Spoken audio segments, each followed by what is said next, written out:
Ya Allah,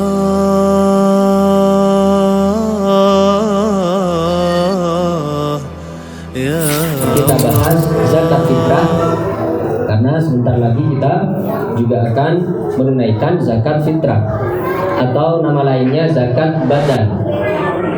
Sumiyat bidzalika li'annaha tajibu 'inda fitrin nas min shaumi Ramadan. Dinamakan zakat fitrah karena zakat fitrah ini diwajibkan ketika berbukanya atau sudah tidak berpuasanya orang-orang dari bulan suci Ramadan. Jadi Rasulullah bersabda, "Sumu li ru'yatihi wa aftiru li ru'yatihi." Berpuasalah kalian dengan ru'yah hilal dan selesaikan puasa kalian kalau sudah melihat atau ru'yah hilal lagi. Jadi sudah fitri, Idul Fitri. Kalau kita bahas makna asli Idul Fitri ini bukan kembali kepada fitrah, tapi kembali kepada makan lagi.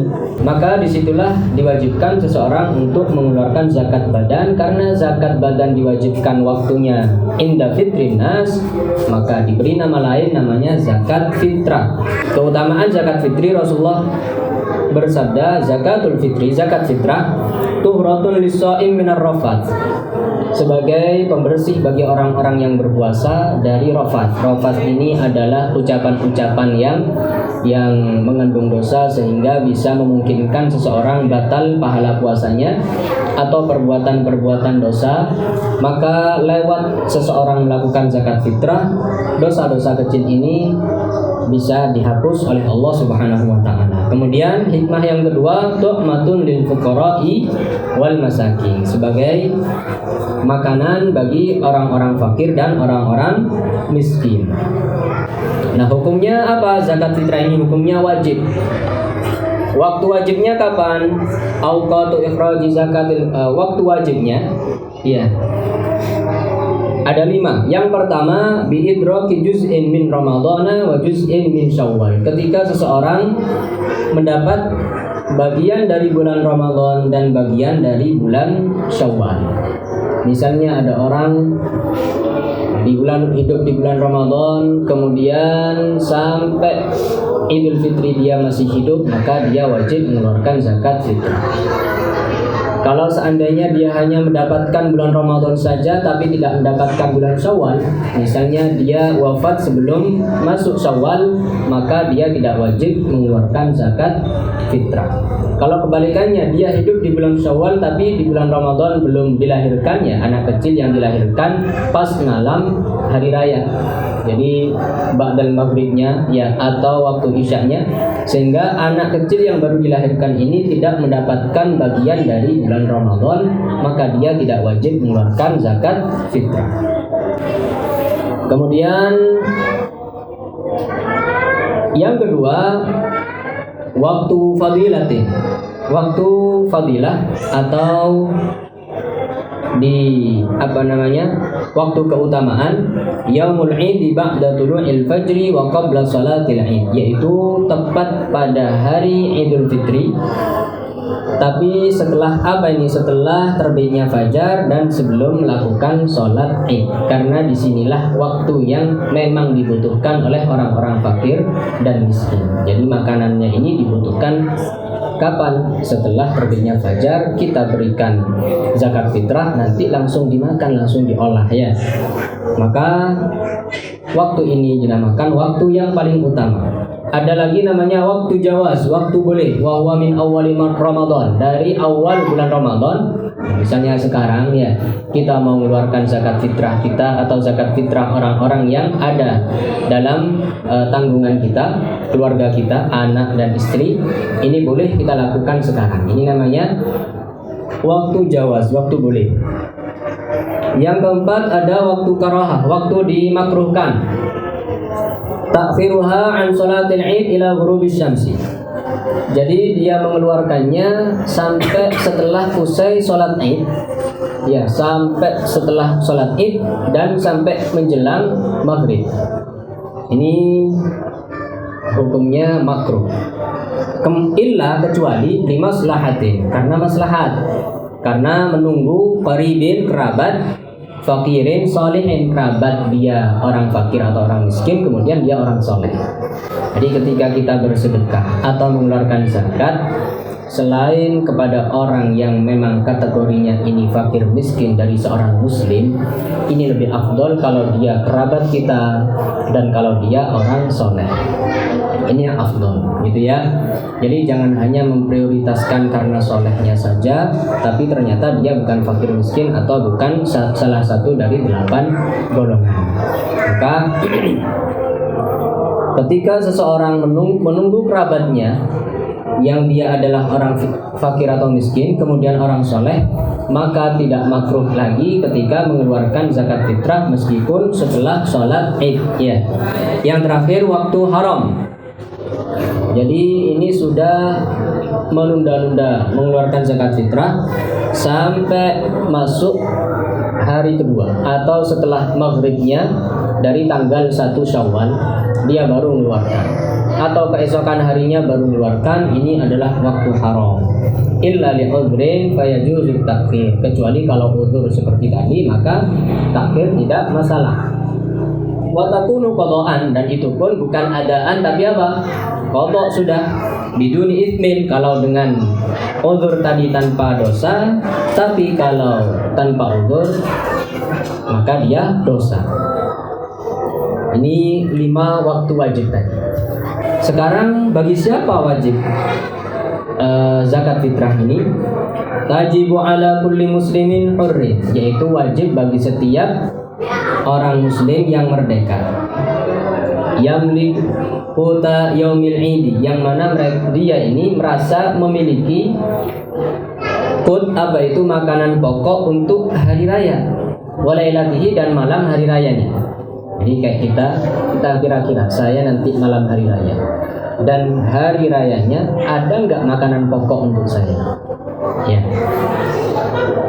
Sawaun akana dzakaran am unta, apakah dia laki-laki atau perempuan, saghiran am kabira, kecil atau besar, hurran am abda, merdeka atau budak. Ini kalau budak ini wajib dikeluarkan zakat fitrahnya bagi tuannya, ya. Ini wajib bagi orang yang memiliki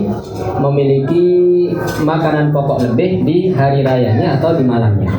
Kemudian syarat wajibnya antakuna fadilatan amman yuhtaju ilaihi mimma yali. Hendaknya yang dibutuhkan tadi ini mencukupi, ya, dari apa yang ia butuhkan dan dari apa yang dibutuhkan orang yang ditanggung. Misalnya dia di rumah dengan anak dan istri, kemudian dengan orang tuanya yang memang ditanggung sama dia, maka ketika dia perkirakan makanan pokoknya ini cukup untuk mereka semua di hari rayanya dan di malamnya, maka wajib. Ya, kalau seandainya nggak cukup itu dan sudah nggak ada simpanan uang lagi untuk beli, nggak cukup, maka dia nggak wajib mengeluarkan zakat fitrah. Begitu juga min dainin walau muajjal, begitu juga dia punya hutang apa enggak? Kalau sekiranya dia punya hutang dan dengan membayar hutang ini dia nggak bisa membeli makanan pokok lagi yang bisa mencukupi untuknya dan untuk orang-orang yang ada di tanggungannya di hari raya dan malamnya, maka tidak wajib mengeluarkan zakat fitrah. Walaupun seandainya hutangnya ini nggak harus dibayar sekarang. Muajjal, ajal itu masih kapan-kapan, ada tenggang waktu yang sudah ditentukan, ya. Orang yang punya hutang ini justru masuk tohore, dia yang berhak mendapat zakat. Yang ketiga, min khadimin wa manzilin yaliqani bihi. Kalau ada orang punya pembantu dan pembantunya ini ditanggung makanannya, begitu juga manzilin, rumah yang cocok untuk dijadikan tempat tinggal. Nah, kalau seandainya 3 hal ini, sandang, pangan, dan papan, ya, apa itu, pakaian yang dia punya pakaian yang layak untuk hari raya, tempat tinggalnya layak, ya, kemudian makanannya juga layak untuk dia dan untuk orang-orang yang ditanggung yang saya sebutkan tadi, maka dia sudah memenuhi syarat wajib mengeluarkan zakat fitrah. Maka dia wajib mengeluarkan zakat fitrah tersebut untuk dia dan untuk orang-orang yang ditanggung. Kemudian zakat fitrah ini berapa? So'un an kulli syakhsin. Satu so' ini berapa sih? 4 mud. 4 mud, iya. 1 mud itu yaitu dengan bimuddin nabi, yaitu 2 tangan dikumpulkan segini. Ya, jadi segini. Ini namanya 1 mud. Tapi bukan sembarang orang. Ini yang dijadikan patokan, yang dibagukan adalah mudnya baginda besar Muhammad Sallallahu Alaihi Wasallam, yang sampai sekarang kalau kita ke Madinah itu ada seperti mangkok kecil namanya muddun nabi. Ya, ini turun menurun mulai zaman baginda Rasulullah sampai para sahabat, sampai para tabi'in, dan di zaman Imam Malik ini dibagukan sehingga barokahnya Imam Malik di Madinah punya ciri khas. Di sana punya namanya muddun nabi, seperti mangkok, itu kurang lebih sama dengan mudnya baginda Rasulullah Shallallahu Alaihi Wasallam. Kalau kita ukur dengan kilogram sekarang, itu kurang lebih di sini disebutkan 1 mud adalah 6 on,75 hampir 7 on. Jadi kalau bisa kita bulatkan saja 7 on gitu ya. Berarti kalau dikali 4 berapa? 2 kilo 8 on. Ya, sudah kita bayar 2 kilo 8 on, ini sudah melebihkan ya. Tapi kalau mau dilebihkan lagi, cek nanggung-nanggung sekalian 3 kilo, ini lebih bagus lagi. Jadi ini adalah ukuran wajib seseorang mengeluarkan zakat fitrah. Niat-niatnya bagaimana? Ini kita perlu tahu bagaimana niat-niat dalam mengeluarkan zakat fitrah. Kalau kita mengeluarkan untuk diri kita sendiri, nawaitu an ukhrija hadhihi zakah an nafsi fardhan lillahi ta'ala, itu ya. Kalau untuk istrinya hanya ditambah setelah annya, an zaujati fardhan lillahi ta'ala. Tapi kalau untuk keluarganya banyak, ini anaknya 10, istrinya 4 misalnya ya. Waduh, itu terlalu suwe niatnya. Sudah nawaitu an ukhrija hadhihi zakat an nafsi wa an talzamuni nafaqatuhum syar'an fardhan lillahi ta'ala, gitu ya. Oh, kaiso boso Arab. Ini zakat fitrah. Saya niat mengeluarkan zakat fitrah dari saya dan dari semua yang wajib bagi saya untuk saya nafkahi fardulillahi ta'ala. Jadi nggak perlu satu persatu, langsung entah itu sudah diukur sebelumnya, ya sudah diukur berapa kilo, mungkin 50 kilo, wallahualam. Ini boleh seperti itu ya, nggak sulit-sulit. Misalnya ada orang minta tolong kepada kita, datang kepada kita, tolong keluarkan zakat fitrah ini sebagai wakil. Kita sebagai wakil ya, boleh kita mewakilkan orang kalau orangnya ini memang datang ke kita agar kita mewakili. Jadi kita mengeluarkan, tinggal sebut namanya, an siapa, an fulan fardhan lillahi ta'ala. Begitu ya kawan. Itu niat mengeluarkan zakat fitrah. Kemudian yang menerima berdoa, ajarakallahu fima aqait wa baraka fima abqait wa ja'alahu laka tahura. Ya, mudah-mudahan Allah Subhanahu wa taala memberi kamu pahala dari apa yang kamu infakkan, yang kamu keluarkan dari zakat, dan mudah-mudahan Allah memberkahi sisa harta yang ada padamu dan menjadikan apa yang kau keluarkan dari zakat fitrah ini sebagai pembersih untuk hartamu. Disebut lagi doa yang ini adalah doanya Nabi Ibrahim alaihissalam setelah bangun Ka'bah.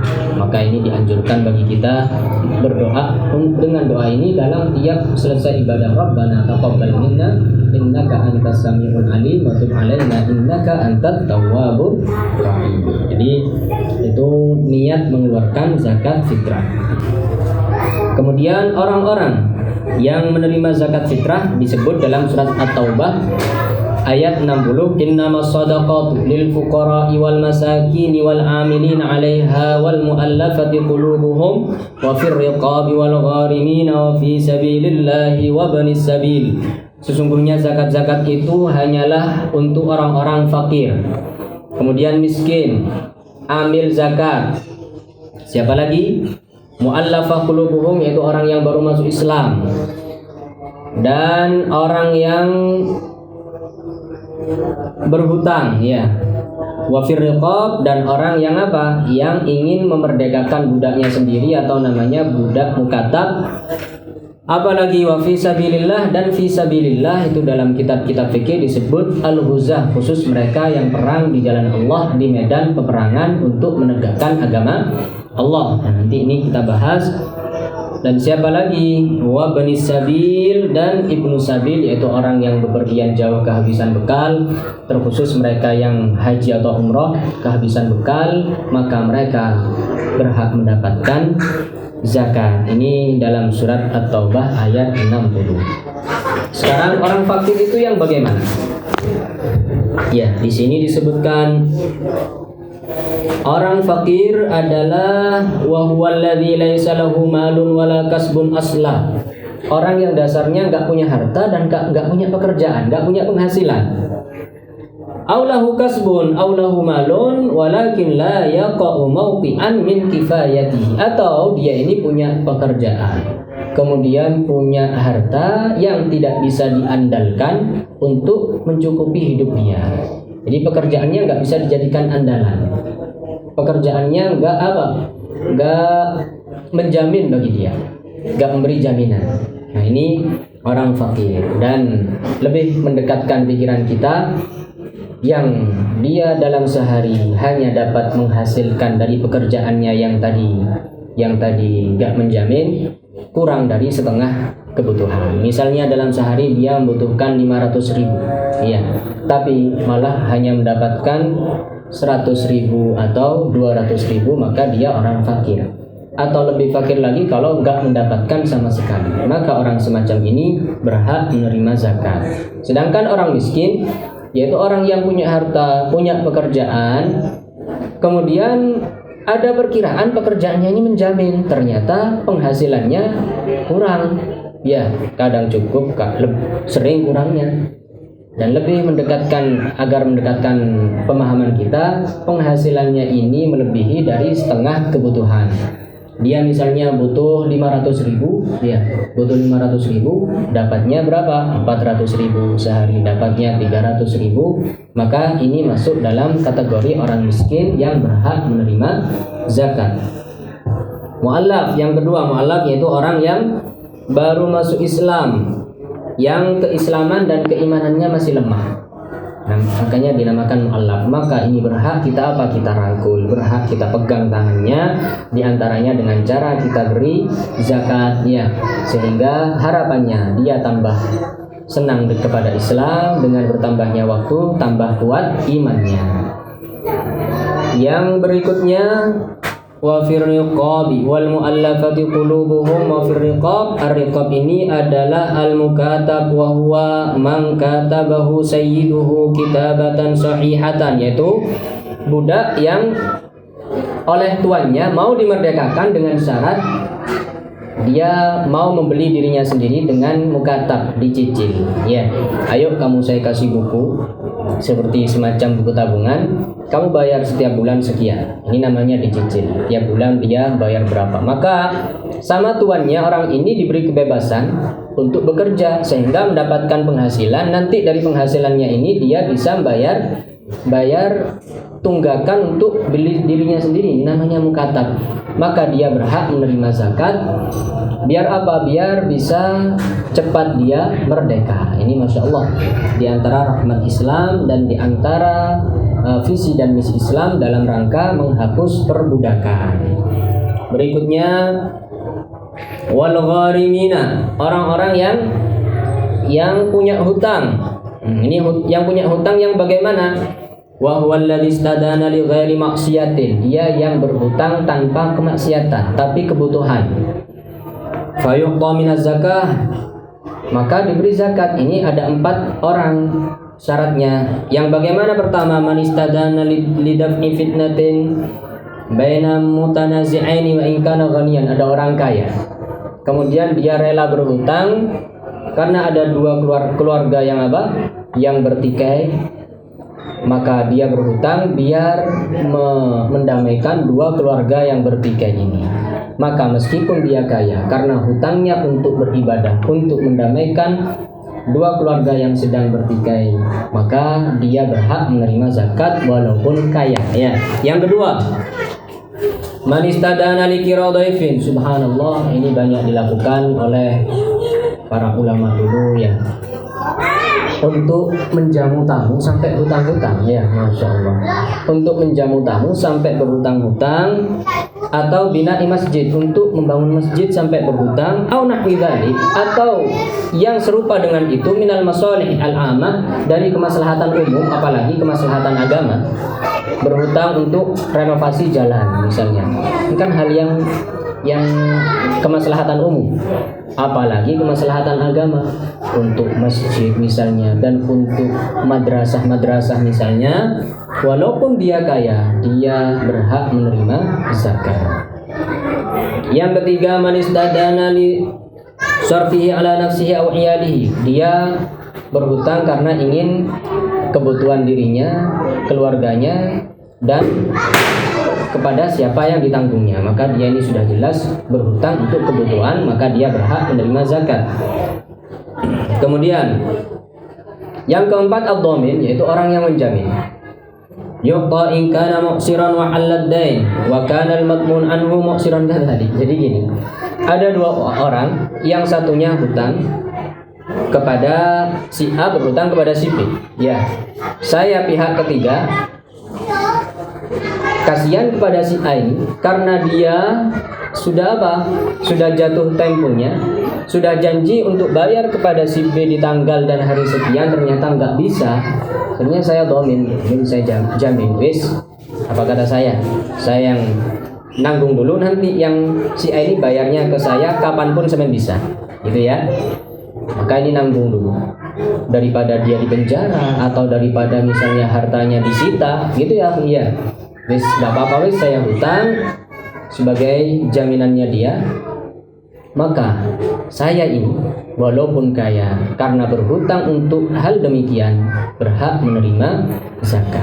Dalam garis besar, orang yang menerima zakat karena hutang, ini hutangnya yang hukumnya boleh, apalagi karena kebutuhan.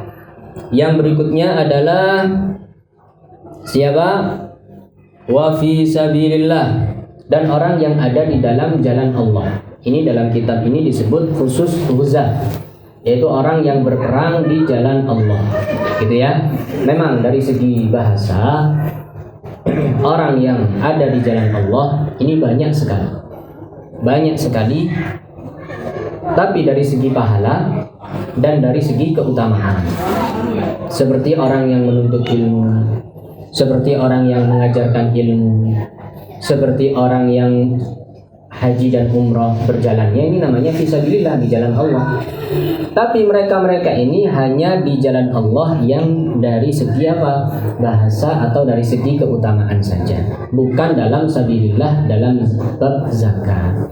Jadi dalam bab zakat kita nggak bisa memberikan zakat ini kepada orang-orang yang menuntut ilmu atas dasar mereka fisabilillah, kepada guru pengajar atas dasar mereka fisabilillah, ini nggak boleh. Kecuali kalau memang santri ini orang fakir atau miskin, guru pengajar ini fakir dan miskin, ini lebih berhak dan lebih utama kita berzakat kepadanya, bukan karena siapa dia ngajarnya, bukan karena dia siapa santrinya, tapi karena dia fakir miskin, kemudian dia orang soleh dan dia penuntut ilmu. Begitu ikhwan ya. Ini pendapat mayoritas ulama. Jadi fisabilillah dalam bab zakat ini khusus mereka yang berperang di jalan Allah, gitu ya. Ada sedikit dan segelintir pendapat disebut dalam Mafatihul Ghaib, tafsirnya Al-Imam Ar-Razi, namanya Mafatihul Ghaib. Ada seorang ulama besar, Al-Imam Al-Qaffal, dari pengikut Imam Syafi'i, ini berpendapat fi sabilillah ini siapapun yang di jalan Allah. Bahkan boleh zakat ini untuk pembangunan masjid, untuk hal-hal yang baik, untuk ulama, untuk para santri dan hal-hal yang baik lainnya. Ini boleh zakat didistribusikan kepada mereka. Ayo, sedikit tentang amil. Wal amilina 'alaiha, ini belum dibahas ya. Dan amil zakat wa yusamma sa'i, yaitu orang yang berusaha. wa huwa alladhi yasta'miluhul hakim fi akhdhiz zakawat, yaitu orang atau satu komunitas, satu lembaga yang sudah ditentukan oleh al-hakim fi akhdhiz zakawat, untuk mengambil zakat-zakat min arbabiha, dari mereka yang wajib mengeluarkannya. Setelah itu amil ini menyalurkan kepada yang berhak, gitu ya. Butuh memang sampai nanya ke saya, ke kita semua, bagaimana kalau di musola kita ini menjadikan amil zakat. Gak gampang kalau menjadikan amil zakat. Kalau sekedar panitia zakat bisa. Beda panitia dengan amil, ya harus diketahui ya. Apa bedanya? Kalau panitia ini hanya mewakili orang-orang yang berzakat, sehingga oleh panitia ini nanti akan disampaikan kepada yang berhak. Dengan apa? Dengan posisi dia sebagai apa? Wakil. Wakilnya siapa? Wakilnya muzaki, orang yang mengeluarkan zakat. Ya gampangannya, ada orang datang ke saya untuk mengeluarkan zakat, ya berarti saya sebagai wakil saja. Nanti akan saya sampaikan kepada siapa yang berhak. Saya niat dengan apa? Dengan zakatnya orang yang mewakilkan kepada saya. Saya berikan kepada yang berhak. Seandainya karena wakil ini adalah wakilnya muzaki, seandainya dia nggak amanat atau nggak menyampaikan kepada yang berhak, maka zakatnya yang mengeluarkan ini tidak sah, gitu ya. Perbedaannya panitia dengan amil. Kemudian panitia ini nggak boleh ngambil dari zakat untuk kebutuhan apa? Kebutuhan apa istilahnya, ikhwan? Ya, untuk beli kresek-kreseknya, ya, untuk transportasinya, itu ini nggak bisa bagi panitia. Makanya nasihat-nasihat para guru, para ulama, kalau memang dibutuhkan di satu tempat untuk menentukan panitia zakat, maka yang dermawan-dermawan kalau bisa ya untuk membantu panitia-panitia yang sudah capek ini, ya memberi apa? Memberi uang untuk membeli sesuatu yang dibutuhkan dalam menyalurkan zakat kepada yang berhak. Ini panitia. Dan panitia nggak berhak mendapat zakat, gitu ya. Karena bukan amil. Panitia ini memang ingin mengadakan kepanitiaan sendiri, bukan rekomendasi. Dia nggak merekomendasi kepada apa? Kepada yang sudah disahkan oleh pemerintah, itu BAZ, Badan Amil Zakat, LAZ, Lembaga Amil Zakat. Ini mulai tingkat provinsi, kemudian turun ke kota Madia, kemudian turun. Nah itu terus. Kalau sudah amil berarti dia posisinya bukan wakil dari siapa, dari yang berzakat, tapi dia wakil dari yang menerima. Jadi cukup ketika ada orang mengeluarkan zakat, dia yang mendoakan, dia yang menerima dan mendoakan. Seandainya amil ini sampai salah menyalurkan zakat atau nggak disalurkan misalnya, ini masih tetap sah orang yang mengeluarkan zakat tadi. Ini perbedaan amil sama panitia zakat. Makanya banyak memang permintaan di musola kita ini, kalau sekedar panitia bisa, tapi konsekuensinya kita ini berarti wakil dari siapa? Dari orang-orang yang berzakat, sehingga ketika kita distribusikan kepada orang-orang yang berhak, kita niat lagi sepertinya gitu ya, niat lagi dari orang-orang yang mewakilkan kepada saya, karena saya ini wakilnya orang yang berzakat, itu panitia. Tapi kalau amil tinggal ngasih sudah bebas. Kemudian panitia tidak berhak menerima, gitu ya.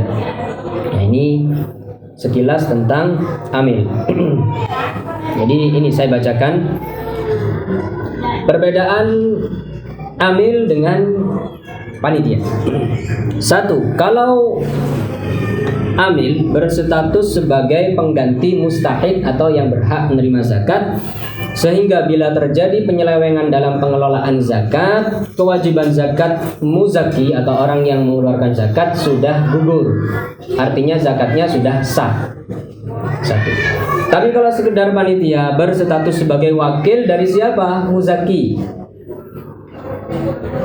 Sehingga bila terjadi penyelewengan dalam mengelola zakat, maka kewajiban zakat muzaki belum gugur. 1. Kedua, kalau amil berhak mengambil sebagian harta zakat sebagai biaya operasional bila dibutuhkan. Dan kalau memang amil ini tidak dibayar sama pemerintah, masih ada syaratnya. Tapi kalau amil sudah ditentukan oleh imam, ditentukan oleh hakim, dan diberi upah, maka sudah nggak berhak menerima zakat lagi. Yang berhak menerima zakat adalah amil yang sudah ditentukan oleh pemerintah, oleh hakim, oleh al-imam, kemudian dia tidak mendapat bayaran, maka dia berhak menerima zakat.